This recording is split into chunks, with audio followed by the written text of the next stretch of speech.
Pyrrhuluxia bird in the mesquite tree, feathers the color of dust, wild and free, hiding in shadows where the sunlight fades, whistling a tune in the desert glades.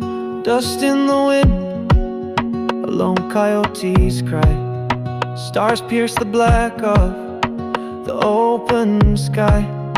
That bird knows secrets it will not share, carrying whispers on the warm night air.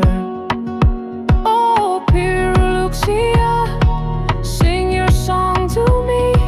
Tell me of love lost and what it means to be. Your voice is a balm for this weary heart, each note a story, a world torn apart. The prickly pear sways in the evening breeze, while the bird calls out to the saguaro trees, a melody rich with both joy and pain, echoes of memories that still remain.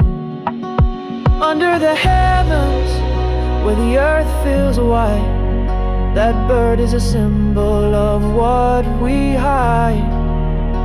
In every chirp lies a mystery, a tale of freedom, of longing to be.